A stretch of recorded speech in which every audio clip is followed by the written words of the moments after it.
Hello বন্ধুরা, কেমন আছো সবাই? আজকে তোমাদের একদম মুচমুচে খাস্তা সিঙ্গারার রেসিপি দেখাবো। এটা ঘরে অবশ্যই ট্রাই করো, তাহলে আর বাজার থেকে কিনে খেতে হবে না।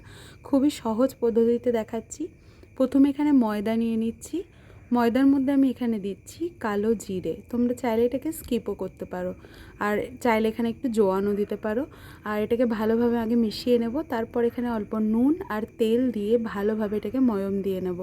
তারপর জল দিয়ে এটাকে আস্তে আস্তে মেখে একটা ডো বানাবে, ঠিক যেমন এখানে আমি বানাচ্ছি। এরপর ডোটাকে একটা সাইডে একটু রেস্টের জন্য রেখে দেবে। তারপর আমি আলুগুলোকে কেটে নেব। আলুগুলো আমি খোসা রাখছি।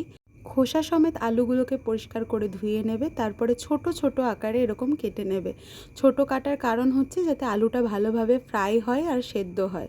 তারপর একটা কড়াইয়ের মধ্যে আমি তেল দিয়ে তার মধ্যে একটু মেথি ফোড়ন দিলাম। তারপর আলুগুলোকে দিয়ে ভালোভাবে ফ্রাই করবে। একটুখানি ঢেকে ঢেকে ফ্রাই করো, তাহলে এটা তাড়াতাড়ি সেদ্ধও হবে আর ভালোভাবে ভাজা হয়ে যাবে। তারপর এখানে আমি অল্প দিচ্ছি নুন আর একটু হলুদ। দেখো আলুগুলো প্রায় ফ্রাই হয়ে এসেছে। এরপর আমি এর মধ্যে দিয়ে দিচ্ছি পেঁয়াজ আর রসুন বাটা। এটাকে দিয়ে এর মধ্যে দিচ্ছি ধনে, জিরে আর একটুখানি চাইলে গরম মশলা গুঁড়ো দিতেও পারো আর নাও দিতে পারো। যাই হোক, তারপর এর মধ্যে আরেকটু হলুদ দিলাম, একটু প্রয়োজন ছিল আমার মনে হলো।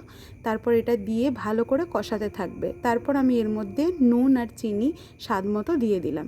আর এটা যখন এরকম শুকনো শুকনো হয়ে আসবে, এটাকে একটা সাইডে রেখে দেবে। আর আমি লাস্টে এখানে দিয়ে দিচ্ছি কাসুরি মেথি, মানে শুকনো যে মেথি পাতা হয় সেটা। তারপরেই দেখো এটা রেডি হয়ে গেছে। এটাকে সাইডে ঢেকে রেখে দিচ্ছি। এরপর মেখে রাখা ময়দাটা থেকে আমরা এরকম ছোট ছোট লেচি কেটে নেব, আর সেই লেচিগুলোকে ভালো করে বেলে নেব। এবার মনে রাখবে, এটাকে খুব পাতলা করাও চলবে না, আবার খুব মোটাও যেন না হয়ে যায়। মোটা হলে সিঙ্গাড়াটা লুচির মতো হয়ে যাবে, আর খুব পাতলা হয়ে গেলেও ভেতরের আলুটা মুখে বেশি লাগবে।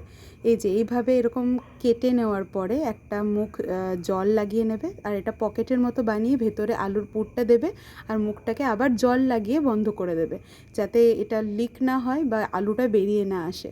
যাই হোক, প্রসেসটা ভালো করে দেখে নাও। এইভাবে বন্ধ করে দিলেই আমাদের সিঙ্গারার শেপ কিন্তু রেডি। এইভাবে এগুলোকে রেডি করে নেব।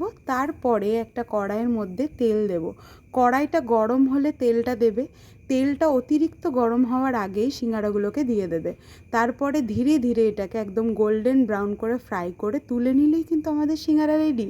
এটা ঘরে অবশ্যই ট্রাই করো আর আমাকে কমেন্টে জানিও।